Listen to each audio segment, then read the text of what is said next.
여러분 안녕하십니까? 3일절인 3월 1일 토요일 MBN 뉴스 와이드입니다. 헌법재판소가 윤석열 대통령의 탄핵 심판 선고를 위해서 고심하고 있는 가운데 3일절을 맞은 오늘 서울 도심 곳곳에선 대규모 탄핵 찬반 집회가 열리고 있습니다. 강전의 국민의힘 대변인 그리고 장윤미 전 민주당 법률위 부위원장 모시고 자세한 이야기 나눠보도록 하겠습니다. 안녕하십니까? 안녕하십니까? 예. 자, 오늘은 이제 3일절입니다. 일제 이 강압 식민 통치에 대해서 우리가 좀 기억을 하고 뭔가 좀 새로운 마음가짐을 해야 될 때인데 우리 내부적으로 이렇게 갈라져서 대규모 집회를 여는 게 좀 안타깝습니다. 지금 영상들이 이제 저기 속속 들어오고 있는데 여의도와 광화문 그리고 이제 안국역 주변 헌법재판소 주변에서 대규모 이제 집회가 좀 열리고 있습니다. 이 서울에는 지금 비가 내리고 있음에도 불구하고 지하철 광화문역이라든지 근처 인근역이 무정차 통과할 정도로 이제 많은 시민들이 좀 모이고 있습니다. 자, 이게 뭐 자냐 우냐의 문제는 아닌 것 같습니다. 탄핵을 찬성하냐 반대하냐 또 반대하는 쪽에서도 또 갈라져서 또 여의도와 광화문에서 또 나눠서 하고 있습니다. 뭐 3만 명이 모였다, 5만 명이 모였다 뭐 이런 이제 얘기도 하고 있고 전체적으로 46만 명이 모일 거다 이런 예측도 있는데 좀 보기 좋은 모습은 아닌 것 같습니다. 맞습니다. 지금 우리 국민들께서 어쨌든 탄핵에 대한 찬성과 반대로서 두 집단으로 나뉘어져 있는 모습 굉장히 참 마음이 아프고 또 오늘이 3일절이기 때문에 더 그런 생각이 드는데요.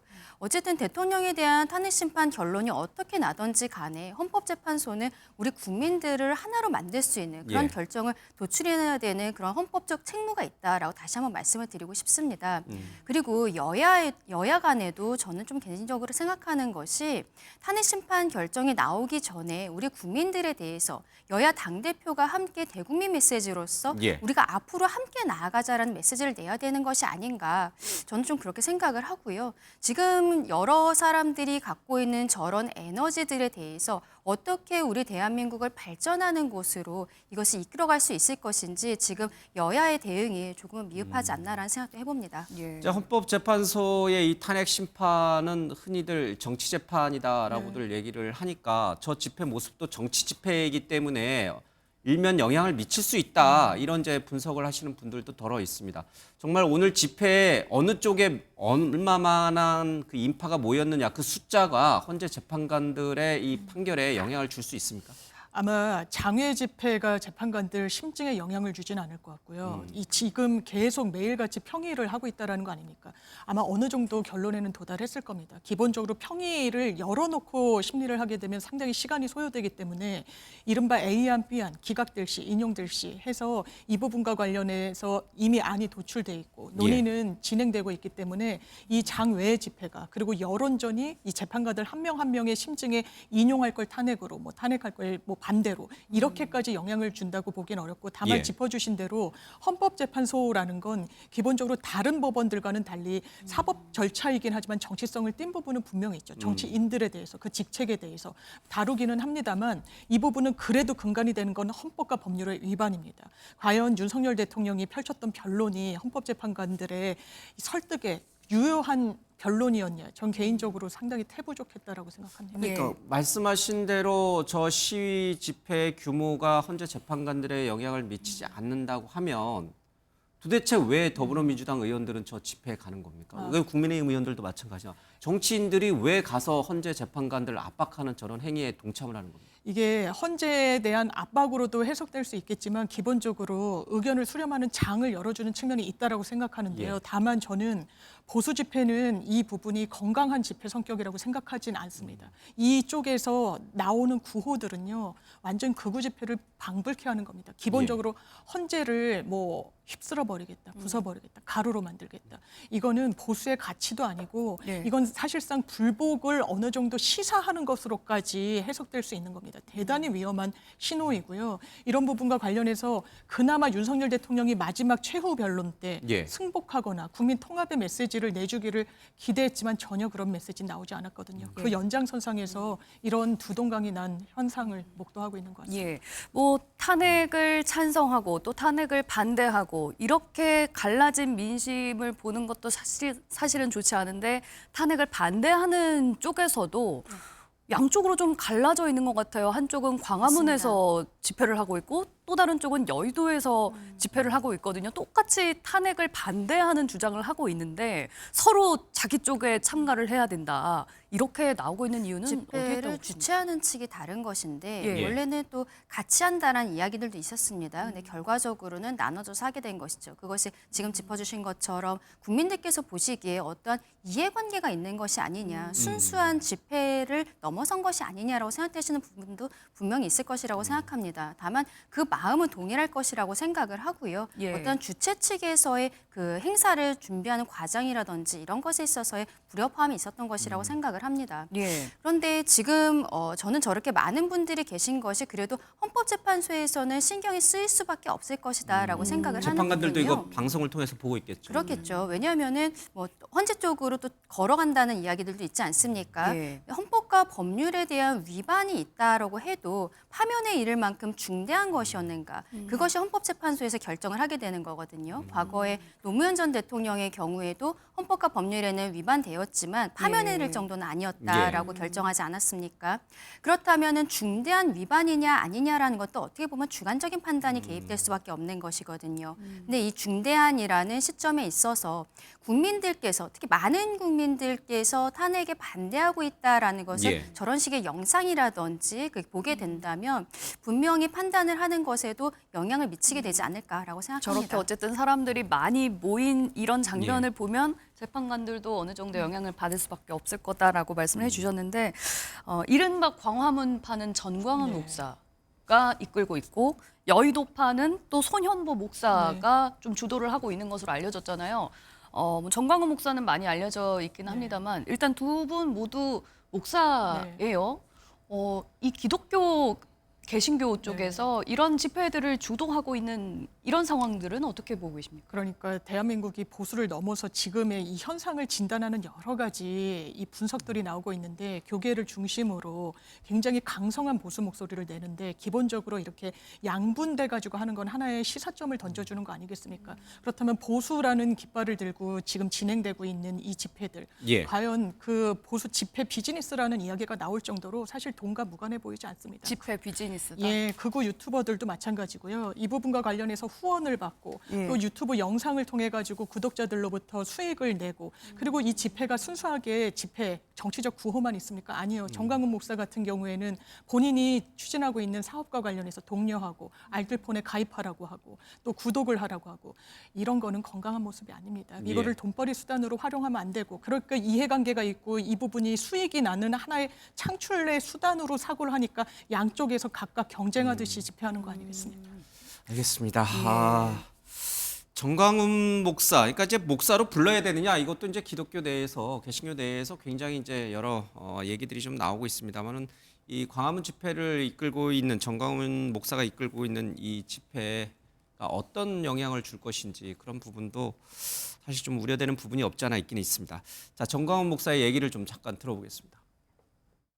공수처 해체, 선관위 해체, 헌재 해체, 국수본 해체, 여기도 국회 해체도 들어가야 돼. 국회 해체도 다 들어가려면 내일 광화문에 최소한 1,000만에서 3,000만까지 나오시면 국가를 새로 건국할 수 있어요. 새로 건국할 수 있다고요.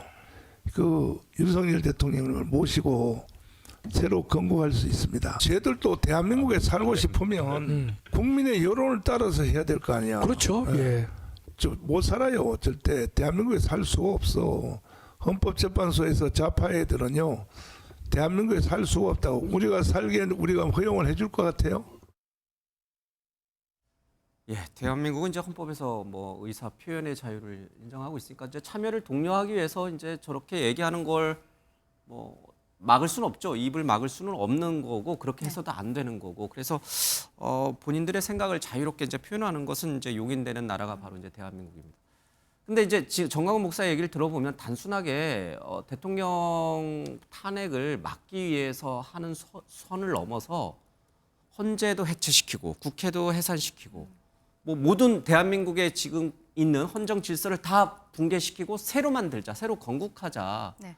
윤 대통령 모시고 그렇게까지 이제 주의 주장으로 나가고 네. 있습니다. 이거는 사실 현실 가능성이 전혀 없지만 그럼에도 불구하고 저런 얘기를 들으면 좀 불안감을 가지시는 분들도 있을 것 같긴 해요. 그렇죠. 저런 강성 발언들에 대해서 사실상 국민의 입장에선 좀 곤란한 것이 사실입니다. 왜냐하면 보수의 큰 스피커로서 지금 정광훈 목사가 있고 이번에 전한길 씨가 또 굉장히 많이 인기를 얻게 예. 되었는데 전한길 씨 같은 경우에도 마지막에는 헌재와 관련해서 이제 조금 부적절해 보이는 너무 강성 불태우자 발언, 이런 말도 많이 강성한 발언들을 한 것들에 대해서는 국민의 입장에서 조금 곤란한 것은 사실입니다. 다만 지금 저렇게 강성적인 생각들을 가지신 분들뿐만이 아니라 저는 저렇게 집회에 나가시는 분들은 정말로 나라 걱정에 그 중도층에서도 지금 마음에 있어서는 탄핵은 반대다라고 생각하시는 분들도 분명히 있다고 생각하거든요. 예.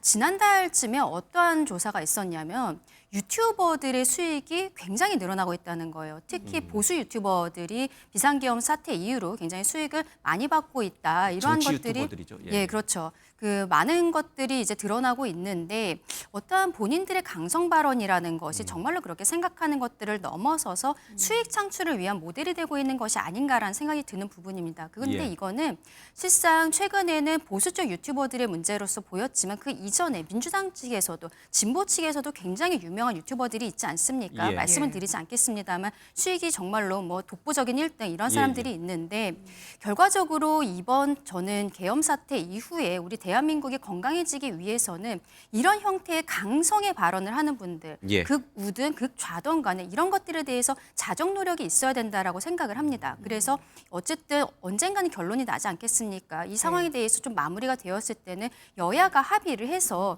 지금 우리가 유튜브 상황에 있어서 예. 이런 강성 발언들로 인해서 일반 국민들이 많이 좌지우지되고 있는 것으로 보이는데 이것을 어떻게 정리할지 좀 머리를 맞대야 되지 않을까. 이런 오늘 생각이 사실 해봅니다.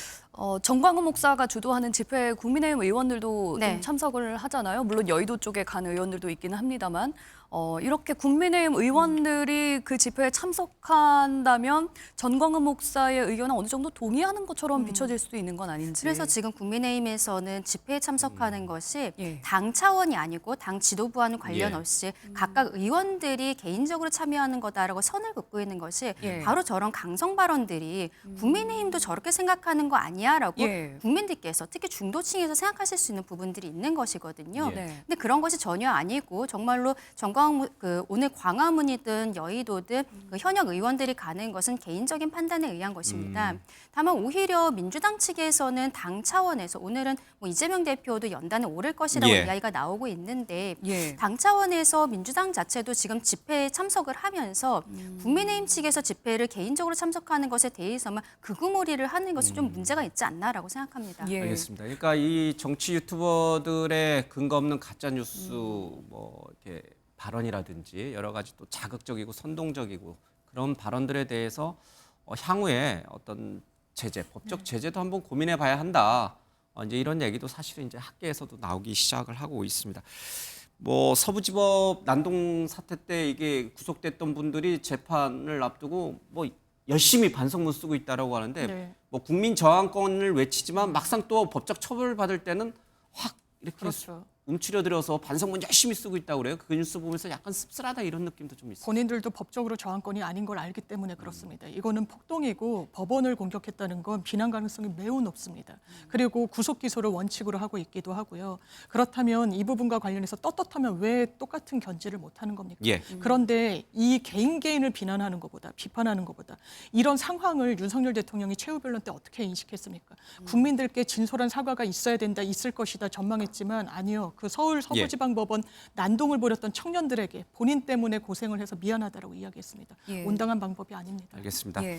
그런가 저기, 하면 예. 그 이제 태극기를 많이 흔들고 있는데 뭐 이건 가십성 얘기긴 합니다만은 저기 한 일간지 기자가 직접 이제 네. 취재를 해보니까 저기 흔드는 오늘이 3.1절이잖아요. 그래서 이제 집집마다 태극기를 이제 개양하는 집들이 많은데 오히려 보수로 몰릴까봐 개양을 안 한다고 그래요. 그래서 오인받을까봐. 근데 이제 또 실제로 저 광화문 광장에 있는 이 태극기를 어디서 만들었나 봤더니 또 메이드 인 차이나가 그렇게 한 70%는. 그러니까 저분들은 또 중국 되게 막 이렇게 규탄하는데 역설적으로 또 그 중국에서 만든 중국산 싸구려 태극기를 들고 많이 흔든다 이런 이제 언론 보도도 좀 있었습니다. 예. 그런가 하면 또 극우 발언이나 뭐 재판관을 향해서 좀 무례한 태도로 논란을 빚은 사람도 있었습니다. 윤석열 대통령 측의 김계리 변호사 최후 변론에서 이런 얘기를 해서 또 여러 말들이 나오고 있는데요. 어떤 얘기를 했는지 먼저 듣고 오시겠습니다. 저는 14개월 딸아이를 둔 아기 엄마입니다. 계엄 당일 6퇴 후에 소파에 누워있다가 계엄 선포를 보고 바로 법조문을 확인하였습니다. 민주당이 다수당인데 금방 해제가 될 텐데 대통령이 검사인데 그 사실을 모를 리 없을 텐데 도대체 이게 무슨 상황인가? 담화문을 찬찬히 읽어보았습니다. 제가 임신과 출산과 육아를 하느라 몰랐던 민주당이 저지른 폐악을 일당 독재의 파쇼 행위를 확인하고 아이와 함께 하려고 비워둔 시간을 나누어 이 사건에 뛰어들게 되었습니다. 저는 계몽되었습니다. 어제자 보도에 따르면 국민의힘 조배수 의원이 3월 2일부터 국회 본청 2층 입구에서 2명씩 하는 형식으로 하루씩 릴레이 단식을 하자라고 제안을 했답니다. 이 소식을 접한 국민은 즉각 비판을 제기했습니다. 하루 정도 끼니를 참는 걸 간헐적 단식 또는 디톡스 다이어트 이렇게 부릅니다.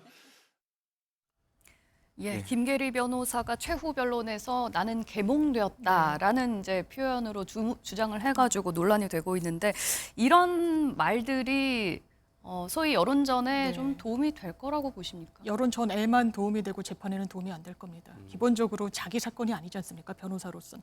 피청구인을 위해서 변론을 해야 돼요. 그런데 주어가 나는, 저는, 제가 이렇게 예. 이야기하는 부분. 육태라는 표현도 법정에서 쓰지 않죠. 예, 이렇게 그 줄임말로 표현하는 것도 부적절한데 예. 기본적으로 피청구인이 왜 계엄에 정당하게 이르게 됐고 예. 그리고 이 계엄에 이르게 된 이후에도 불법성이 없었다는 점을 아주 일목요연하게 설명해야 되는데 아마 그 부분에 대해서 자신이 없을 겁니다. 그러니까 자기 얘기를 하는 걸로 보여지는 측면이 있죠. 예. 그리고 계몽이란 단어가 21세기 대한민국에 과연 맞습니까? 야당에 대해서 비판할 수 있습니다. 일당 파쇼라는 얘기가 어떻게 나오는 겁니까? 그리고 본인이 계몽되었다. 계몽이라는 그 어문학적 뜻은 인지 능력이 낮은 사람에게 그 부분을 깨우쳐준다라는 거 아닙니까? 예. 이거는 사실상 변론으로도 부적절하고 만약에 그런 의도가 아니라면 이 변론장을 어떻게 보면 정치적인 장으로 인식한 것으로 보여서 상당히 좀 부적절하다고 생각합니다. 부적절한 변론이었다. 그러면 강전혜 변호사님께서 보시기에 이런 김계리 변호사의 발언들이나 태도들은 혹시 좀 도움이 될 거라고 보십니까?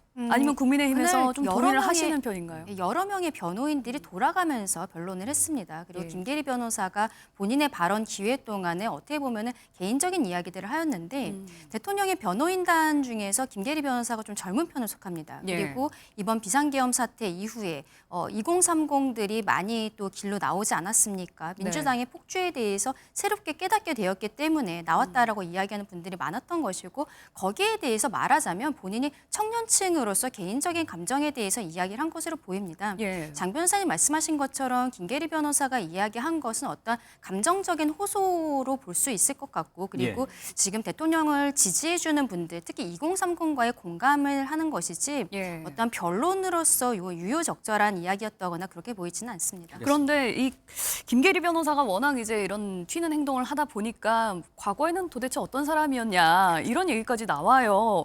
찾아보니까 헌법재판소에서 통합진보당 해산 결정할 때 비판을 했었고 박근혜 전 대통령 탄핵 당시에는 찬성을 하는 집회에 참여를 했었거든요. 맞습니다. 지금의 행보와는 완전 다른 길을 가고 있었는데 물론 이제 그렇기 사람 생각은 때문에 바뀔 수 있는 김계리 거지만 변호사가 어떻게 뭐 보시는지. 계몽이라는 표현이 저도 적절하다고 생각하진 않습니다만 예. 어쨌든 본인이 입장을 바꾸게 되었다라고 얘기하는 것이 조금 더 진정성이 있지 않나 싶습니다. 예. 실상 전한길 씨 같은 경우에도 과거 본인이 노사모 출신이었다라고 예, 예. 이야기를 하고 있고 예. 처음에 비상계엄이 있었을 때는 비상계엄에 대해서 부적절하다라는 영상을 올렸던 사람이거든요. 예. 그런데 그 이후에 본인이 찬찬히 뜯어다 보다 보니까 대통령이 비상계엄에 이르게 된 이유들에 대해서 알게 됐다는 것이고 네. 그러면서 본인이 스피커로서 나서게 됐다라고 이야기하고 있거든요. 예. 결국에는 뭐 김계리 지금 변호사 그리고 전한길 씨 그리고 많은 2030들이 비슷한 마음이 아닌가라고 생각합니다. 예.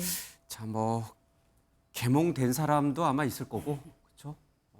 또 계엄 사태를 보면서 더 분노한 사람들도 있을 것이고, 뭐 그거는 이제 개인들의 문제이긴 한데, 저분들이 이제 사회적으로 영향을 많이 미치는 분들이어서 저희들이 잠깐 얘기를 좀 해봤습니다.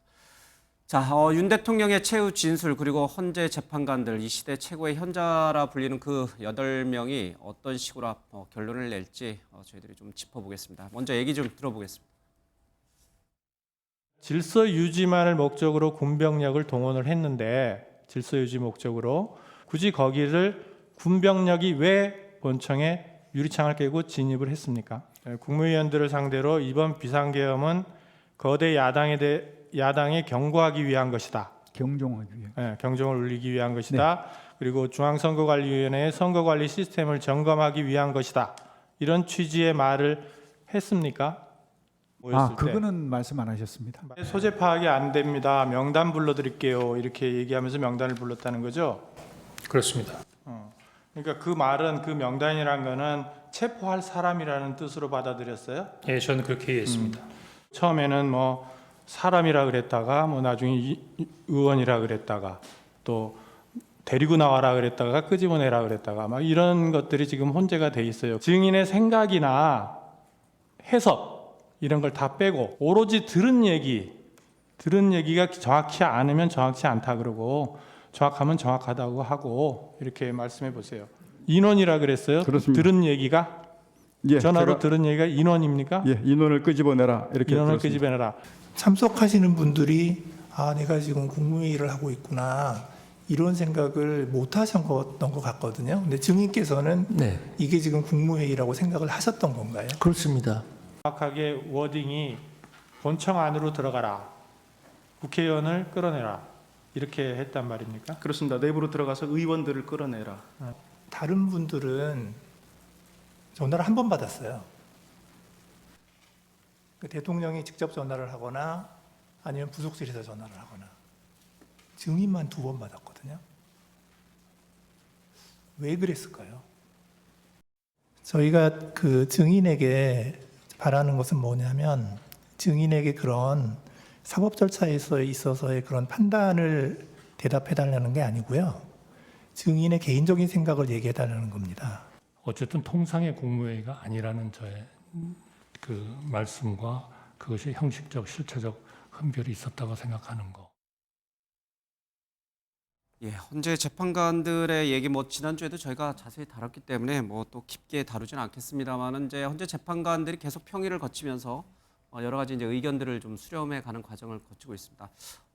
계엄을 선포할 당시에 절차적 요건을 갖췄느냐, 국무회의를 제대로 열었느냐 하는 부분이 있을 것이고 또 하나는 계엄에서 정하지 않는 국회라든지 선관위와 같은 헌법기관까지도 군을 보낸 것이 과연 위법적인 것이냐, 이제 국회도 마찬가지고요. 그런 것들이 이제 아마 헌재 재판관들이 눈여겨봐야 될 대목인 것 같습니다. 앞서 이제 우리 강 변호사께서 강 대변인께서 말씀하셨지만 위헌 위법을 했을 수도 있다. 네. 그러나 그것이 대통령직을 파면할 정도에 이를 것이냐, 그 중대함이 거기까지 이를 것이냐 아니냐, 이제 이게 중요하다고 말씀하셨잖아요. 네. 현재 재판관들의 저 질문들, 송고 질문들은 그 부분을 좀 따져보기 위한 것입니까? 지금 전시사변 이에 준하는 국가비상 사태에 비상계엄을 선포할 수 있다라고 헌법에서 되어 있지 않습니까? 그리고 계엄법에서는 그 행정과 사법의 마비 이러한 표현들이 있거든요. 대통령 측에서는 그동안의 민주당의 폭주가 말하자면 전시사변에 준하는 국가비상 사태였다. 행정과 사법이 완전히 마비되었다라고 주장한 것이었거든요. 거기에 대해서 그 같은 취지의 증언을 해준 것은 한덕수 국무총리 그리고 경제수석도 출연을 증인으로 나온 적이 있었습니다. 비슷한 형태의 이야기들을 했던 것이죠.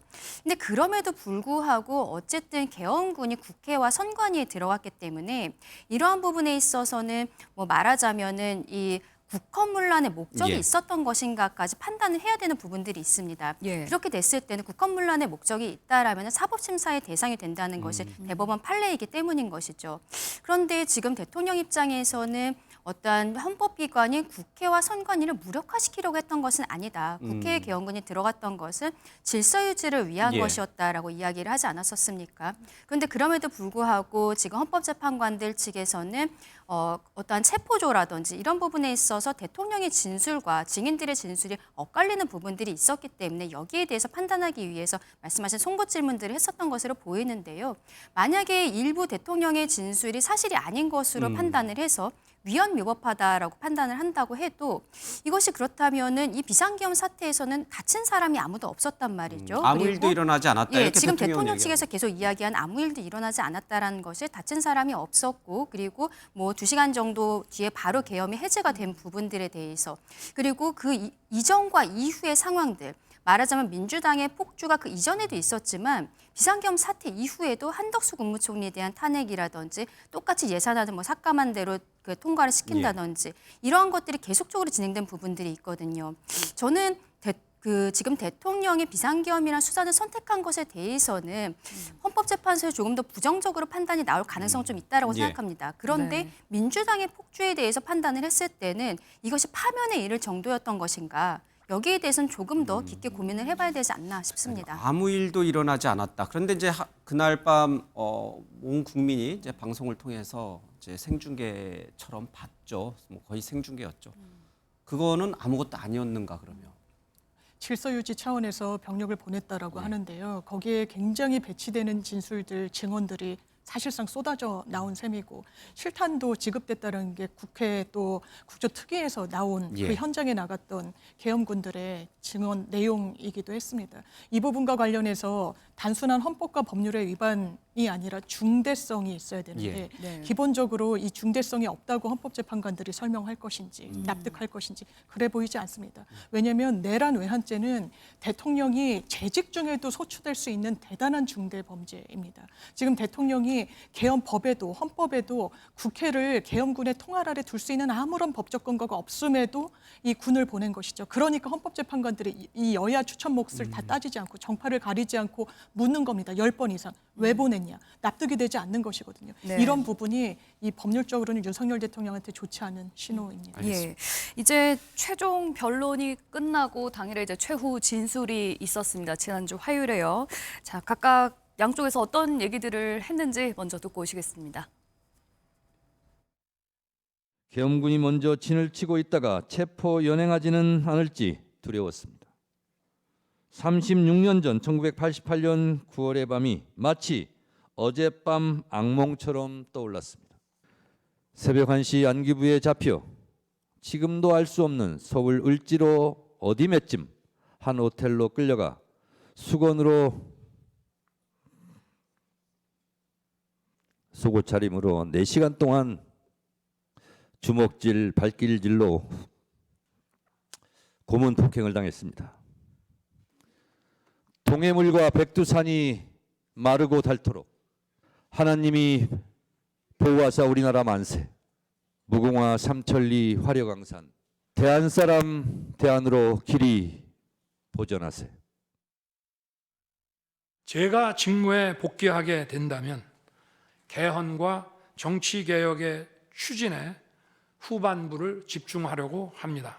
개헌과 정치개혁이 올바르게 추진된다면 그 과정에서 갈라지고 분열된 국민들이 통합될 것이라고 믿습니다. 그렇게 되면 현행 헌법상 자녀 임기에 연연해야 할 이유가 없고 오히려 제게는 크나큰 영광이라고 생각합니다. 네, 역대 탄핵 심판에서 대통령이 직접 최후 변론에 나선 건 이번이 처음이기도 했고 정청래 위원장 같은 경우에는 막 과거를 떠올리면서 울먹이기까지 했거든요. 재판관들이 봤을 때 어느 쪽에 더 마음이 움직였을 거라고 보십니까? 저는 지금 정청래 위원장이 그날 좀 길게 이야기를 했는데요. 예. 지금 영상으로 나오지 않은 부분 중에서 굉장히 좀 짚고 넘어가고 싶은 부분이 있습니다. 네. 대통령 측에서는 행정과 사법이 완전히 마비되었다. 그것은 그 민주당의 폭주 때문이었다라고 계속 이야기를 했잖아요. 근데 예. 정청래 위원장은 그날 최후 진술에서 한 이야기가 대통령의 거부권 행사에 대해서 좀 짚은 부분이 있습니다. 예. 그런데 대통령이 여야 합의가 되지 않아 거부권을 행사한다 이렇게 주장을 한다라고 이야기하면서 여야 합의는 헌법과 국회법 어느 법에도 존재하지 않습니다. 이런 생각 자체가 반헌법적입니다라고 이야기를 하고 예. 있어요. 왜냐하면은 결과적으로 국회 의사결정을 다수결로 하라라는 규정이 있기 때문에 이러한 이야기를 하고 있는 것인데요. 예. 저는 정청래 위원장의 이 마지막 최후 진술의 내용들이 앞서 말씀드린 것처럼 대통령이 헌법과 법리를 위반했다라고 하더라도 이게 정말로 파면에 이를 정도였던 것인가. 제가 민주당이 그 비상계엄 이전뿐만이 아니라 비상계엄 이후에도 계속적으로 폭주하는 모습들을 보였다라고 말씀드리지 않았습니까? 예. 근데 마지막까지 정청래 위원장이 이러한 이야기를 하고 있는 거예요. 여야 합의에 대해서 전혀 본인들은 할 생각이 없다라고 이야기를 하고 예. 있는 것이죠. 그런데 이러한 상황에 있어서 저는 정청래 위원장은 결과적으로는 지금 법사위원장이기 때문에 나와 있는 것이지만 네. 민주당이 지금 국회에서의 탄핵소추라든지 이런 것들을 주도적으로 나가지 않았었습니까? 네. 만약에 대통령이 파면이 되지 않고 돌아간다라고 했을 때도 민주당에서는 계속적으로 저런 형태로 국회를 운영을 하겠다라는 것을 보여준 것이 아닌가. 대통령이 돌아오든 돌아오지 않던 간에 우리 정치가 앞으로 나아가야 된다고 저는 생각하는데 예. 민주당도 준비가 되어 있지 않은 것 같다 말씀드리고 싶습니다. 여전히 여야 합의는 중요시하지 네. 않는 태도를 민주당에서는 고수하지 않겠느냐 이렇게 들으셨다고 했습니다. 장유미 부위원장은 어떻게 들으셨나요? 저는 야당에 대해서 비판할 수 있다고 생각합니다. 여당 입장에서는 발목 잡기로 느끼는 부분이 있겠죠. 네. 그렇다고 계엄이 정당화되는 건 아닙니다. 대통령은 정치적으로 이걸 풀어냈었어야 되는 거예요. 그래서 야당이 내가 시정연설을 하러 갔을 때 박수 치지 않았다고, 네. 내 앞에서 임기 물러나라고 했다고, 계엄을 정당화하는 수단으로 이야기하는 거, 이런 걸 위헌 위법이라고 이야기를 하는 겁니다. 예. 예. 마지막 승부수로 꺼낸 임기 단축 개헌 법률적으로 무의미하고 정치적으로 실현되지 않을 겁니다. 혹시나 그 개헌 얘기를 꺼낸 건 탄핵이 기각될 거다라는 희망을 갖고서 이제 나온 얘기겠죠. 그렇죠. 왜냐하면 그걸 전제로 해야 개헌도 본인이 예. 주도권을 쥐고 할 수 있으니까요. 다만 파면의 가능성이 높은 상황에서 그걸 현실화할 수 있을 것인지, 그리고 만약에 하려고 했다면 정말 권한을 좀 내려놓고 예. 대한민국의 87년 이 헌법 체계에 대한 수정 의식을 갖고 있었다면 총선 직후에 했으면 되는 겁니다. 이제 와서 마치 하나의 법률적인 반격으로서 개헌 카드를 꺼낸다. 박근혜 전 대통령 똑같이 기자회견했었어요. 그 당시에 탄핵 직전에 개헌하겠다고. 완전히 실기해서 전혀 유효하지 않았었습니다. 예. 윤석열 대통령 마찬가지일 거라고 그러면은 앞으로 임기에 연연하지 않고 뭐 기각이 되면 이제 개헌에 집중을 네. 하겠다 이런 말들이 재판관들을 설득하기에는 좀 아직 약하다라고 보시는 건가요? 그 부분이 내가 임기에 복귀하면이라는 전제 자체는 사후의 문제고, 그리고 이 부분을 장담하거나 보장해 줄 수 있는 법적 장치가 아무것도 없기 때문에 예. 재판부를 설득하기엔 역부족일 알겠습니다. 것입니다. 이번 주에 또 하나 이제 헌재의 중요한 결정이 있었습니다. 이제 마은혁 헌재 재판관 후보자에 대한 이 국회의장과 최상목 권한대행 간의 이 권한쟁의와 관련해서 만장일치예요. 8대0 만장일치로. 물론 이제 보충 의견이 좀 있었습니다. 3명의 이제 헌재 재판관들이 이 국회 표결 의결을 거치지 않고 국회의장이 이렇게 권한쟁의 신청한 것이 좀 문제가 있다라는 식 이제 보충 의견이 있지만 그래도 결론적으로는 8분 모두가 국회의장의 헌법재판소 구성권을 이제 침해한 것이다라고 해서 임명해야 된다라는 취지의 이제 선고를 내렸습니다. 이게 헌재 9인 체제로 대통령 탄핵 심판까지 갈 거냐, 아니면 8인 체제로 갈 거냐, 또 마은혁 재판관을 임명을 최상목 대행이 하지 않고 한덕수 총리가 돌아올 때까지 기다릴 것이냐, 이제 여러 가지 얘기들이 이제 저희들이 이 주중에 계속 했어요. 네. 이제 그거는 제가 여쭤보지 않고 그거는 이미 뭐 많이들 논의가 됐으니까. 궁금한 것은 이진숙 방통위원장의 이른바 탄핵 선고 때는 4대 4로 8분이 갈렸어요. 네. 그래서 결국 이진숙 위원장이 복귀했습니다. 그리고 이 마은혁 후보자와 관련해서는 8대 0이 됐어요. 자, 그러면 두 사건, 두 선고를 놓고 봤을 때 대통령에 대한 탄핵 심판도 예측해 볼 수 있는 건가? 아니면 그 앞선 두 선고와는 또 대통령 탄핵 심판은 전혀 별개이기 때문에 그거 4대 4냐 8대 0이냐 그것만 갖고는 예측하기 어려운 것이냐? 그러니까 우리 편, 소위 말하는 우리 편이 몇 명이나 되느냐 이거를 예측해 볼 수 있느냐 두 사례에서. 지금 현재로서 그런 것들을 생각하기 좀 어려울 것이라고 예. 보고요. 지금 헌재에서 일단은 만장일치 쪽으로 가는 것에 대해 먼저 좀 고민은 하지 않을까 싶습니다. 왜냐하면은 과거 박근혜 전 대통령의 사례도 있고 지금은 특히나 국민이 두 쪽으로 갈라져 있는 부분들이 예. 있기 때문에 헌법재판소 입장에서는 국민들을 통합시켜야 된다라는 책무도 분명히 느끼고 예. 있을 것이라고 생각을 합니다. 그렇다면 만장일치로 가고 싶겠지만 지금까지의 과정을 봤을 때는 완전한 만장일치가 가능한 것인가?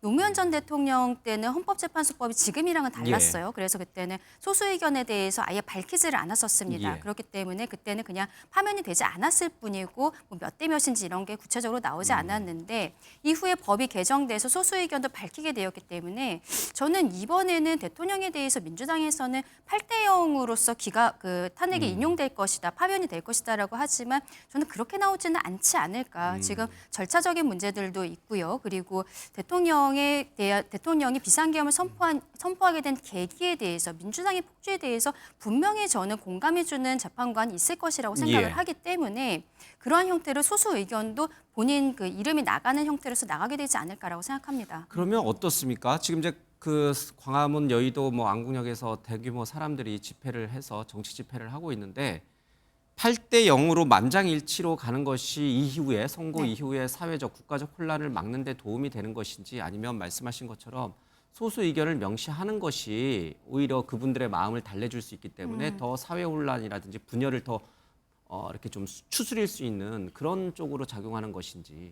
지금 상황에서는요, 8대 0이 된다라고 해서 지금 대통령 측에서 그리고 지지자 측에서는 절차적인 문제들에 대해서 계속적으로 문제 제기한 예. 것이 있기 때문에 받아들이기는 쉽지 않을 것이라고 생각합니다. 그렇기 때문에 제가 초반에 말씀드린 것이 여야 당대표들이 대국민 담화를 저는 발표했으면 좋겠다 말씀드렸잖아요. 선거 전에. 예, 이 선거가 어떠한 결과가 나오던지 간에 우리가 헌법재판소의 결정을 존중하자라는 형태로 지금 정치권에서 저는 국민들을 하나로 모아야 되지 않나. 그것이 헌법재판소의 결정 이전에 있어야 되지 않나라고 생각합니다. 근데 정치권에서 우리 헌재 선거 결과에 대해서 뭐 승복을 하자 이렇게 이제 대국민 성명을 발표해도 저기 지금 화면에 나오지만 뭐 저기 나가신 그 이른바 이끄는 지도자급 목사님들 포함하여 저분들이 또 안 받아들이면 이게 영향이 네. 효과가 없잖아요. 그러니까 8대 0 쪽으로 아마 기각결론을 내릴 가능성이 매우 높습니다. 이 헌법재판소를 기각결론이요? 8대 0으로? 예, 8대 0으로 그럼 대통령이 복귀하는 겁니다. 아니요, 파면 결정을 8대 0으로 내릴 것 같은데요. 이 부분은 그렇습니다. 이 헌법재판소를 정치적 사법기관이라고 하는 게 뭐 장외전이나 여론전에 영향을 받아서가 아니라 어떤 본인들의 판결 결과가 정치적으로 미칠 부분이 워낙에 다른 법원과는 좀 다르기 때문에 이 부분에 대한 고려까지 있어서 그렇게 지칭을 예. 하는 건데 그렇다면 만에 하나 이 부분이 헌재에서도 갈렸다라고 하면 이건 당연하지만 분열의 씨앗이 될 겁니다. 이 부분과 관련해서 전혀 고려 없이 7대 1, 막 6대 2 이런 식으로 결론을 내지는 않을 거거든요. 아마 마은혁 재판관과 관련해서도 사실상 세 분이 이게 국회에 이 어떤 그 표결을 거쳐야 되는 거 아니냐. 그런데 나중에 사후적으로 이 부분이 보완이 됐다라고 해서 8대 0을 맞춘 부분도 있단 말이에요. 이런 고려가 다 같이 녹아져 있는 판단을 내릴 수밖에 없을 겁니다. 그렇다면 어떤 결론이 나든지 전원일치에 모아진 의견으로 결론이 나올 수밖에 없을 겁니다. 알겠습니다. 걱정스럽습니다. 이제 이런 쪽으로 결론을 내도 또 저런 쪽으로 결론을 내도 오늘 이 대한민국이 갈라진 저 모습이 과연 봉합이 될 수 있을 것이냐, 통합이 될 수 있을 것이냐, 이제 그런 부분에 대해서 걱정하시는 분들이 좀 많은 것 같습니다. 예. 자, 지금까지 강전의 국민의힘 대변인 네. 장윤미 전 민주당 법률위 부위원장과 함께했습니다. 감사합니다. 고맙습니다.